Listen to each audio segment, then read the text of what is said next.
the top lane is going to be the decisive factor. Is this Darius Menace going to be repeated again? Or maybe not, or maybe yes, I don't know, but there's high time to be in the draft. We are rubbing our hands to get into this draft here. Solary not letting Senna at all on those bruisers. Like you said, J-Real, she can pilot quite a few of them. The Pantheon going to get the first ban, and I would be surprised if we don't see a couple more. Yeah, and I like this ban of the Lilia as well from the side of Aurora. I think it's a smart one, taking away some of the strengths, like as we've talked about. Obviously, there are a lot of powerhouses in the bot lane, but also the jungler is going to be playing a big role as well. We talked about Karina a bit, but Hal is also one that can be very menacing, so you've got to keep your tabs on that one. The Kayn there, banned away. There's not really much more I need to say about it. The Syndra, though, going to be banned up. They're going to target out Fang's champion pool a little bit as well. I think it's smart from Aurora so far. Taking away these carry junglers here are Solary. Karina not going to get to play the Bel'Veth either. Poppy taken away, so a little bit on each position here. And the Jarvan, we have seen very high priority throughout this tournament. Can play it, a couple of different ways, but the damage of this champion can output these days with the Spear of Shojin being kind of, batted back into the pool and buffed a couple more times. Black Cleaver on the rise.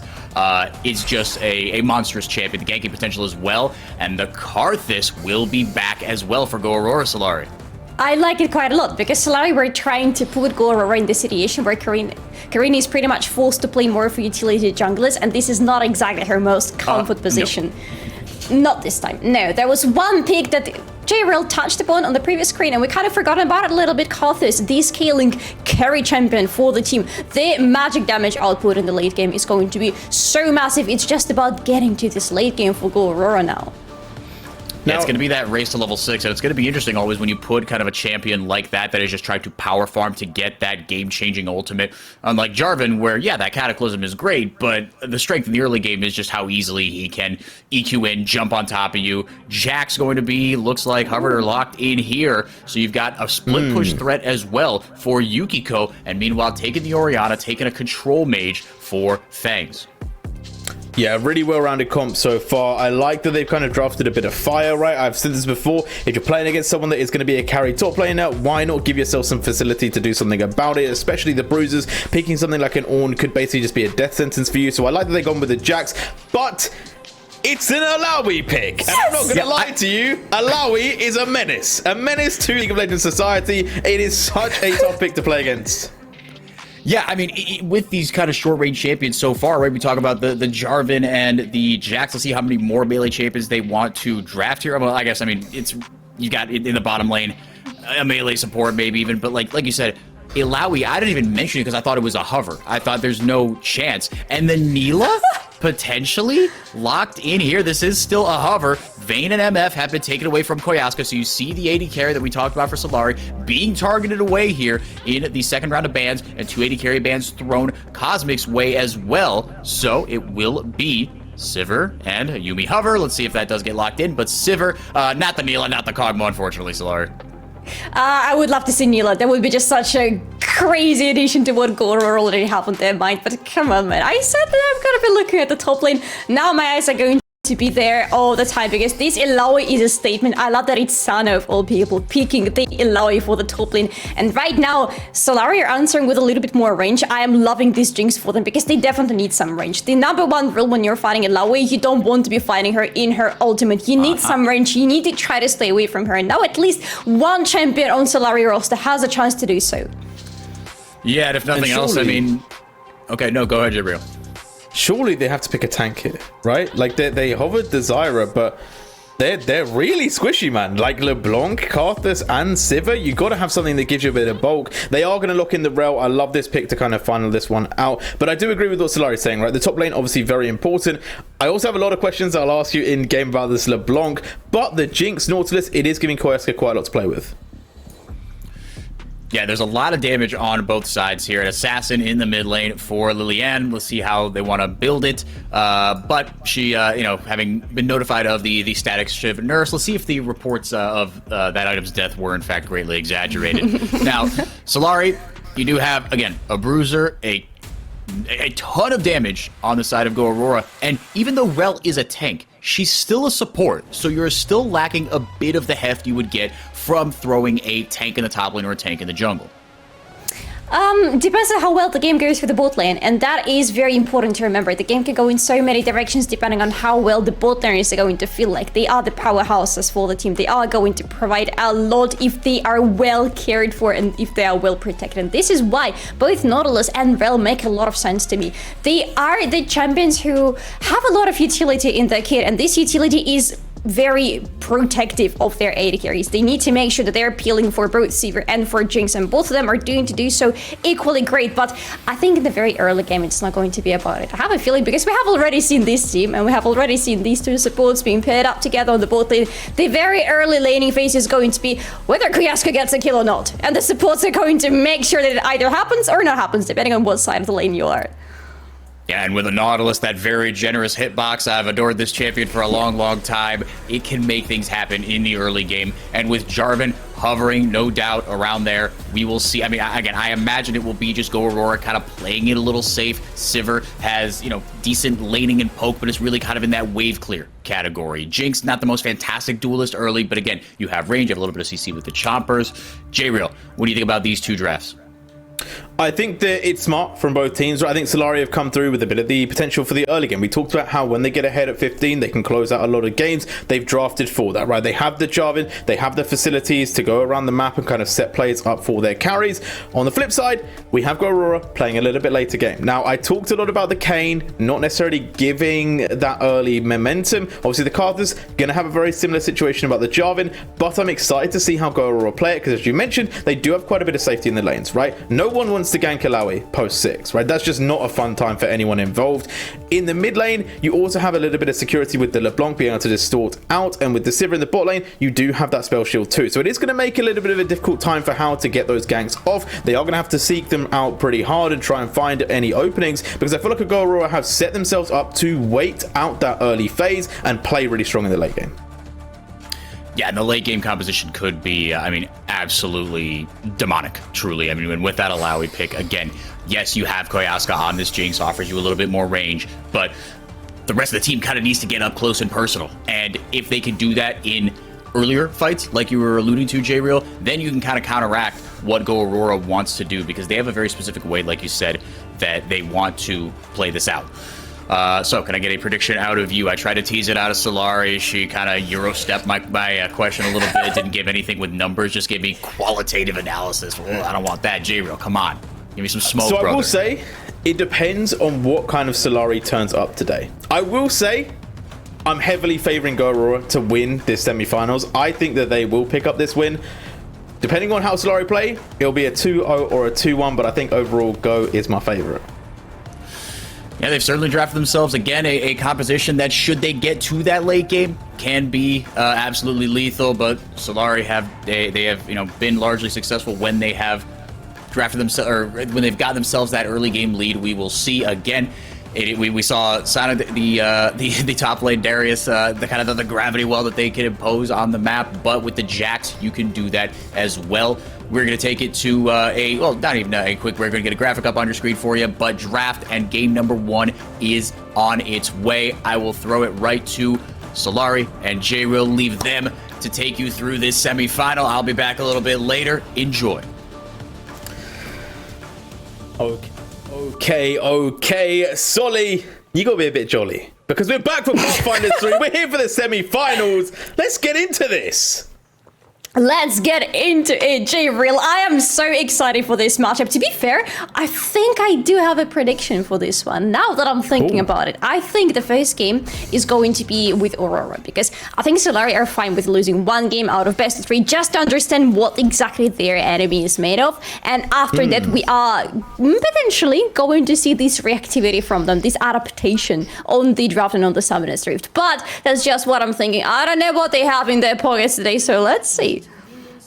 Yeah, I'm excited, man. I'm very excited to watch Go Aurora on stream. Obviously, we've seen them before in past Pathfinders, but now we get to see it. Pathfinders 3, Go Aurora here, and they are, in my opinion, much better than they've been playing, right? We've seen how they've been team fighting. We've seen how they've been kind of navigating through these games, and they're just performing a lot better. They've taken games off of G2 Hell as well, so the pedigree that they have put is setting high expectations for me, and I want them to deliver. But Solary, we've talked about these two teams. We've talked about how Solary are going to be setting up for that early game, looking to make those early team fights. If they can get that Jinx or that Jax ahead, it could lead to massive openings where Go Aurora may never come back from. But if you're Go Aurora, Solly, how do you want to navigate this game?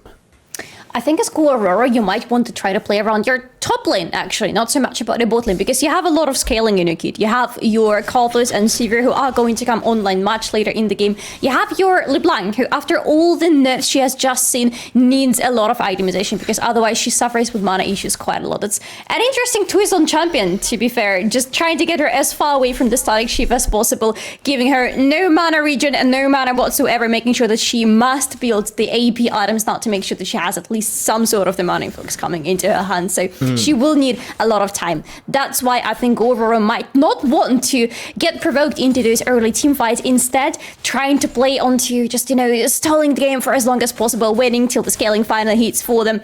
And with stalling the game, there is no better champion to do that than Illaoi. Because if she can match Yukiko on the side lanes, if she can match Jack's split push and outmatch it even, that is going to be taking a lot of attention from Solary. Fangs, are you okay? Ooh.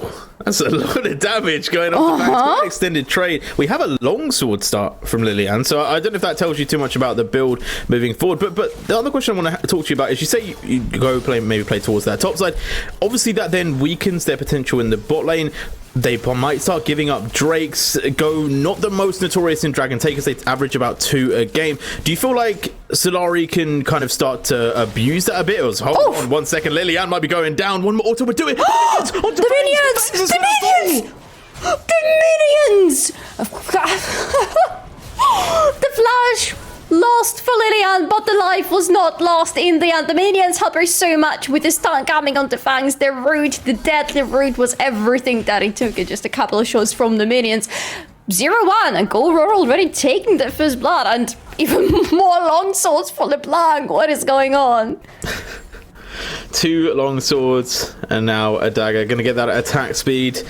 Is it going to be the static shift? I think so. I think so. I'm very scared of what I'm saying, but I think it's going to be static shift. I think it's still going to be more AD oriented LeBlanc, but we'll see. Oh, and the party don't stop. Corinna now going to be on the gank as well. Fangs does still have flash. Might need to use it, but it might not be enough. That's going to be another kill. That's 2 over. And How also in the scrap here. AOC has moved up too, but Kiana just able to start pushing them down. The Ignite going to go over, and this might be another kill. Tick, tick, tick. One more, and it's not going to work. How is going to be able to survive it. Now Koyaska is joining the fight, but Nautis will fall. AOC is no more for this one, as Koyaska trying to get into this fight, but the stuns, the slows from Kiana is just too much. And now Corinna joining back into this fight, trying to get that extra bit of damage. It's another kill. It's going to go over. Koyaska going to get killed with the chains too, and it's all Go Aurora. Oh, no. That is already a disastrous game. We're just 4 minutes in J-Real, and it's already a 0-5 score. Go Aurora feeling so strong. Having their LeBlanc sitting at 3-0-1 already with a champion bounty on their head. This is not a good look on the Solary. I love some individual moves there from them. For example, I will see just again jumping in relentlessly, making herself a sacrificial lamb, buying time for Hala to get away after the Ignite stopped ticking, making sure nobody can follow up on their jungler. But after that, Koyaska running around, surviving for a little bit way too long, trying to get killed onto somebody, but it was too little, too late, and not enough for Solary.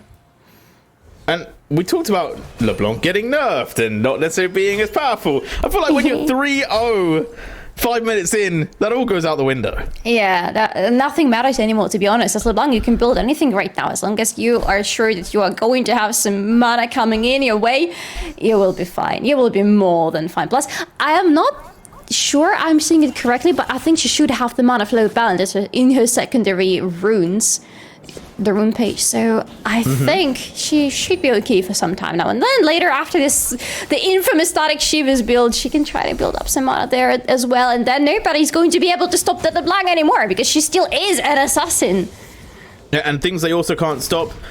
Well, I want to leave this up to Yankos, right? He told us once in an interview, he said, Karthus, really hard champ, right? You have to wait until the enemy has a really low HP bar, and then you have to, at the right time, importantly, you have to press that Requiem. Right now, though, we are seeing another right time for Go Aurora. Sana going to be able to pick up another kill in the top lane. We talked about how dangerous this Solary can be. They're already starting to get online, and the threats from Go Aurora are just mounting. Yes, 0-6. The Drake is going their way, obviously, but Sana getting a kill on the top lane. I can't say I'm surprised because this is Ilaoi, and Ilaoi is really hard to... Whoa, how?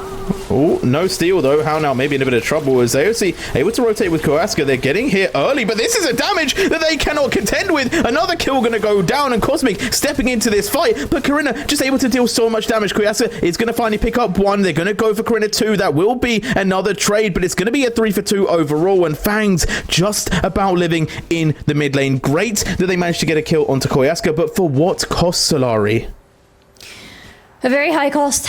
It's a dragon. It's 9 kills into the Go Aurora side. It is a 3-1 Karthus, which means that scaling for him is going to hit so much earlier than you could have ever anticipated. And you know what? Let's take all of my predictions that I made for this specific game and throw it out of the window. This is not a stalling game for Go Aurora. This is a dominance game for Go Aurora. They only trade Karina in this exchange, I believe. Someone else possibly. We need to see because there was so much happening on my screen at the very same time. Kanarang, well, yeah. Kiana is going to be the second one to die, so it's at least a kill for Koyaska in this exchange, but a double kill for Karthus is not what you want to be seeing as Solary right now. He is going to be building up items with a crazy quick speed, and he is at level 6 right now, so this is when the game actually starts for this champion. Yeah, and it's another kill for Cosmic too. And I will say, we haven't really talked too much about Cosmic in this build-up for the side of Go Aurora, because I feel like they're all so good, right? I feel like they've gotten to a level where all of the players are dangerous, and Cosmic is not one that you can forget about. That she's had an insane tournament so far, and on the Sivir yesterday really popped off, as we are seeing another fight in this top side. Karina is going to go down. Can they take one with them? Yukiko able to get away with it. There's the Requiem ticking down, not going to have enough damage, and Yukiko will survive. Jarvan doesn't though. Tentacle from downtown. Good night. A slap and you are dead. That's how it works for Ilaoi. That was close from Koyaska, but didn't really hit anybody. Yes, Karina is a very aggressive jungle. You have to remember that. However, 2 factors with it didn't really go her way. One is how it was around, and secondly is that Sana couldn't really follow up quickly enough after Karthus. So Karthus goes down, is a 3rd kill for the side of Solary, but it doesn't really matter too much when you have a 5k gold difference at 8th minute in the game. It's it's a lot, and it feels like it's probably going to keep growing as Fangs, fortunately, in between those minions, going to be able to avoid any chains, not going to get caught up and tangled with the LeBlanc. But LeBlanc, they haven't gone back yet for a while. Lilian has quite a bit of gold, and I think it's going to be able to push that even further. Now, we've obviously had a pretty explosive 9 minutes, Solary. It feels like we're going to kind of slow this tempo down a bit more, and how can Solary themselves bring this one back under control? It's going to be very hard here, really. I'm not going to sugarcoat it, okay? I am not seeing how exactly Solary are getting it back on track. They are very far behind right now. The carries on the side of Go Aurora are already well fed. This is going to take them a lot of time, and time is not really on their side because nobody is going to scale as hard as Go Aurora are going to. So I am not seeing how, apart from some very good team fights and controlling the objectives, Solary can do it, but most probably it's just going to take a miracle. Yeah, mid-game going to be very crucial for them. If they can start to unify and cause some problems in a 5v5 setting, maybe they can bring it back. But as we said, we were looking for them to take the early game. We were looking for that Jarvan to put the pressure down to get these leads built across the map. And yes, okay, Jax has the potential for split push, but it's not going to really outdo Ilaoi in that front.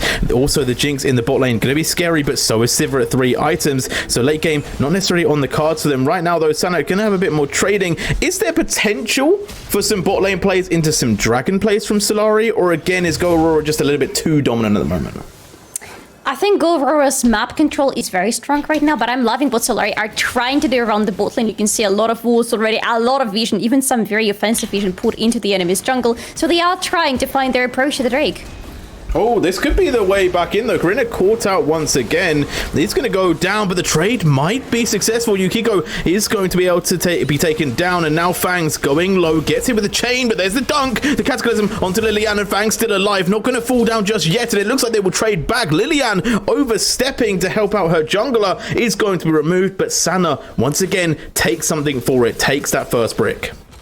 All right, another option that we're seeing right now for Solary is try to keep catching Karina off guard, because Karina, again, she plays very aggressively, but the aggression is not always paired up with enough vision to ensure that she's in a safe position, because Karthus, while dealing a lot of damage, is not exactly the champion known for the notorious escapes from the enemies should they decide to collapse onto them. So catching Karina off guard, trying to kill her, trying to slow her down as much as possible could be a way for Solary to try to get back into the game. Oh, and another play with not necessarily the greatest vision there. They don't know that Solary have pitched themselves around this dragon, and they are looking to try and get into this, but it is a tough ask, right? Cosmic is able to do a lot of damage. Karina is very fed. It's going to be difficult. They are just going to give that Logitech G dragon over to the side of Go Aurora, and they are just snowballing this lead. Another cloud. So listen, I really think that this is some curse happening on the Summoner's Rift, but it's a good dragon regardless, especially for Aurora. They have some very important ultimates, and having an additional boost of movement speed is going to be nice. Kiana? Ooh.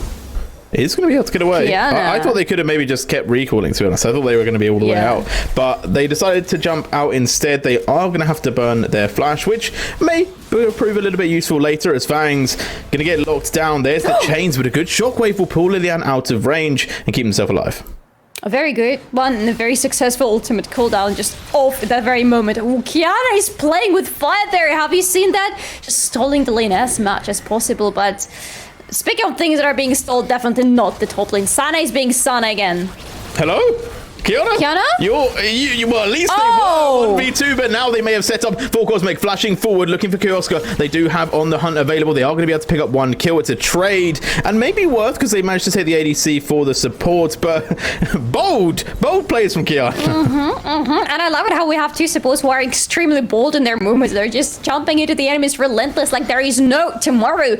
And quite often it results into something. For Aussie, it's usually more defensive, trying to save the life of a teammate, but for Kiana, no, she jumps in knowing that she might die, but her AD carry is going to make a good use out of her death. Now, the game has slowed a little bit. Obviously, we kind of checked in 5 minutes ago. The gold is only 1 extra K lead for Go Aurora, which is still a bonus for them. They obviously are putting a lot of pressure on this tier 2 top tower. But the game isn't crazily falling out of Solary's hands, Solly, and it does feel like they maybe are starting to find a bit of success with those picks onto Karina, with those kind of small finds around the map, and maybe they've started to stabilize a little bit more. But I do want to ask, how do you deal with this, Alawi? Because they've already taken almost 2 towers, and it doesn't seem like they're going to slow down anytime soon. No. That's not like Sana to slow down at any moment in the game, okay? Especially if the top lane is looking so much in her control. Oh my goodness, she's crazy! No way. Leap of faith, the tentacle damage, testing their spirits. It's just too much for Yukiko in that top side. The Alawi is just unbelievable, and Sana is making this pick work more and more, and they've got the Hull Breaker now. Put them on a side lane and let them cook. Exactly. This is going to be the most comfortable situation for Aurora right now. They can do anything they want on the map, especially on the bold side of it, because on the top side, there is going to be a relentless Sana. And Sana is in her territory right now, in her very much cup of tea. This is the mid game. This is her already having taken 2 turrets down. Ilawi is very strong at this moment. At level 12, she is unstoppable, having 3 kills in her hands. She's going to keep split pushing, and they're going to keep fighting. Koyaska getting half health by 1 Karthus Q is just unbelievable, but they overstep. They overstep this fight. They play under tower, and they do not have the damage. They are going to get this one turned around on them, and Karina now looking to be the 3rd to go down. Koyaska picking up 3 kills. That's a lot of gold, and on a player, you do not want to give it over if you're a Go Aurora fan. Oh, no. We talked about it, J-Real. We talked about Koyaska. No matter how the game goes for Solary, Koyaska is always the element of stability for the team. She is always delivering. She's always dealing the damage. A triple kill for her. That's a lot of money. But now this money needs to be put into protecting the base. Because it's Sana happening, J-Real. It's Sana who doesn't care about anything apart from the turrets. The objectives are the objective for her. She just tanks tower, fights the Jax, now in a 1v3. I feel like she can even win this leap of faith. Going to be utilized. Requiem coming down as well. The healing is still there, but Sana will finally fall. Wasn't able to get the tentacles involved. But so dangerous, man. Anytime you leave them on a side lane, they are lethal. And look at the pressure that's been built. Lilian able to secure the tier 1 mid. God damn it, what is happening all part of the map? Go Aurora. They are not going to stop that, you know? That's the most fun part about this game. This is going to keep happening over and over. And look at that. The damage. I know Karina's died a bit, but like the damage is so high. Like every time I see layways drop onto someone, they just lose half their HP. That's Karthus for you, and that's going to keep getting worse because right now she's level 10. At level 11 she's going to 1-up her ultimate, which means Karina is okay to die. That's the worst thing about Karthus. If he has ultimate available, he doesn't care if he dies. He's okay to die. That's why Karina's KD is not going to look the best, but it's because of the champion. Whenever she dies, she's going to pop that ultimate, and just with Leandri already alone, you saw how much damage that thing deals. She's going to be dealing even more as the game progresses. And for Solary, how are they protecting themselves from it? Unknown is my answer, to be honest. Unknown, because we're about to go to the next Logitech G Dragon of the game, the third for us, and it's going to be a pretty easy secure for Go. I feel like there is a chance that maybe Hal goes for a crazy play, but I don't think it's worth it, right? It's a Cloud Dragon. It's not really the be-all and end-all, and as we said, Karina just very strong. I do wonder about map rotations though. Do they maybe swap Sana to the bot side to claim those extra towers? Do you think so? It's Sana. Sana loves her top lane a little bit too much, as you can see right now. In the base, she 1v3, still full HP almost, but it's going to be chunked out quite a bit there by Fangs and Yukiko. I think she is going to fall down slowly but surely, but the pressure is unreal. Look at the bot lane. They've managed to take one. They've managed to take two now, and with the Herald, they might even go for a third charge. Sana may not be securing this inhib, but she is for sure securing towers for the rest of the team. This is, you know, a tale as old as time. How many enemy members does it take to stop Sana from destroying their top lane and their base? All right, after that, the answer is a little bit too many.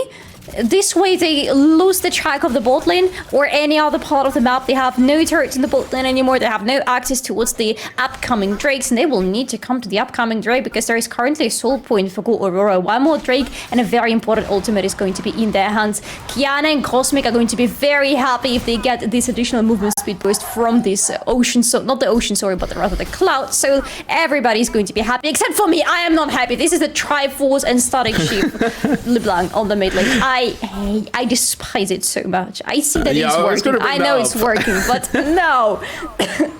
No. You know, not a fan. To be honest, I feel like we've not even got to really judge it, to be honest. I was going to say, we should talk about Lilian's build, because obviously we brought about it in the earlier stages, but to be honest, I feel like there's so much going on, it's become like a lesser topic, right? We've got Sana just crushing the towers, which is a tale that I think my mum might have read to me, you know, at some point, Sana in the top lane. And then in terms of the bot lane, like Cosmic, as we've said, someone that we didn't really talk about a little bit earlier, but it's also just scaling and becoming a problem. So I don't really feel like there's any moment of Go Aurora that isn't kind of popping off at the moment, and it is kind of on Solary to find some sort of window, but that window, in my opinion, is closing very quickly. We're almost at 20 minutes, and there's 7k gold in the lead. Solary, Baron spawning, do they take it when it comes up? They can. They absolutely can. Look at how much control they have over the map. Solary right now are stuck at their base. They cannot really leave it for too long of the time because they need to be constantly deep pushing with an inhibitor open on the top lane. If they leave the base, this is the death for their base. But if they let the enemy take the Baron, this is going to be the death as well, because with an open inhib, it is so damn quick for Aurora to take it down and then to keep Sana pushing on the sidelines. With LeBlanc with his build, they can send her to do the same thing now. How going really aggressive does have support of the rest of the team, but look how many ultimates are used. That's 3 already gone down. Yes, they managed to pick up Kayana, but they have to think about the backlash that this could be caused by, right? There is still a lot of potential. Flash forward, hook not going to land though. Good flash from Cosming will get them away. Sana though, just working on the bot side, taking a tower, looking for the inhib. Karina able to flash away again, surviving, keeping Solari's focus on that mid lane. And look at the rest of the map. Lilian pushing top, Sana pushing bot lane. That's one inhib. We might be getting 2, and they're gonna have to go back to their base eventually. Requiem going to dish out a bit more damage as well. Baron spawned up now too. When they go back, there might just be a turn from Go Aurora straight onto the Nash. Quite possibly, because who's gonna stop them? Like, honestly, look at Solary. They are going in. AOC might be called out a little bit too far here. Cosmic going to be able to pick up a free kill, and Lilian on the hunt, looking for Koyaska or Fangs. Neither going to be found, and it just is so open for Go. And the thing is, sorry, the kills are not even that different, right? It's 12 to 14. It's not the kills we need to be looking at. It is the state of the map we need to be looking at, and the goal difference between the teams, because Go Aurora have done a lot, and as much as I hate it, this is the whole point of having LeBlanc go into this obnoxious build of hers, because right now effectively they have 2 split pushers. What does LeBlanc want to be doing with this build? She's not an assassin anymore that the usual LeBlanc, the AP LeBlanc is. She is a very efficient and a very scary split pusher who can get away from you if you try to stop her, but can kill you if you try to stop her a little bit too far. With Sana on Ilawe is the same. She's on the sidelines and nobody has been able to stop her alone. It always takes at least like 3 people from Solari's side, and usually they just let her do her thing, to be fair. So Solary are left to try to answer at all the fronts at the same time, and because of that they cannot do any of these fronts efficiently.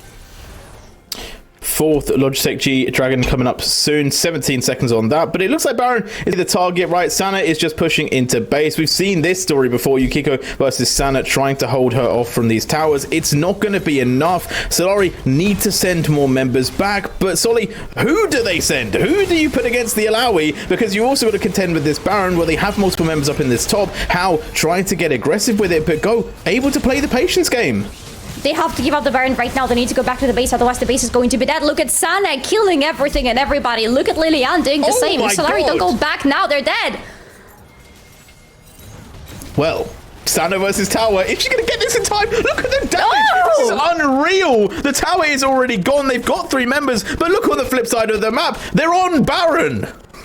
They are on Baron. They are taking it, and that is the problem for Solary. You have to pick and choose. Do you take the Baron, or do you protect your base? And the right answer, of course, has been to try to protect the base for as long as possible. Now, Dragon obviously going to be the next one up. The Logitech G Dragon coming through, and it's a sentiment where I don't feel like Solary are going to be able to defend this, Solly. Okay, I'm going to be real, right? You talked about it earlier. Chances are slim. The chances keep getting slimmer, right? Because Baron, towers, all of the above are just being taken. Now it's going to be Logitech G Dragon Soul Point as well, Cloud Soul, which is going to make them even faster to the objectives that they're already taking.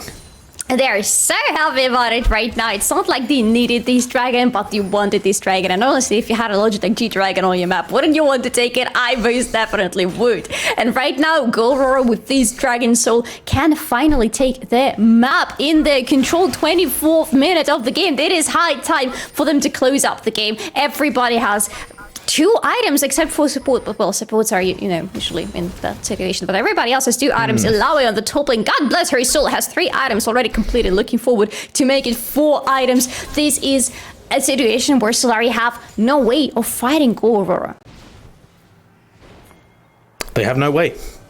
But they must find a way, Solly. They must find a way if they want to win. But sometimes it is just a little bit difficult in League of Legends. Sometimes you are just a little bit too far behind, and the game isn't necessarily over. We've seen some overextensions from Go. Maybe a misstep here, a misstep there could lead to Solary finding some sort of hope. But it does require something bad happening from Go Aurora. And right now, a lot of bad things are happening for Solary. Look at Sana in a 1 versus 5 leap of faith. She's already taken 1. She's taken 2. Here's the Requiem to finish off another, and they are just exploding Solary in their base. That is going to be game 1. Go Aurora with a dominant victory. They had around 11k difference of gold by the end of the game. 11k. They were so far ahead that for Solary, it would take a rocket launcher to try to get to their level. And honestly, the idea of this game, as much as everybody from Go Aurora played their role perfectly, I think the idea of this game was Sana versus the world, because Sana was doing the God's work,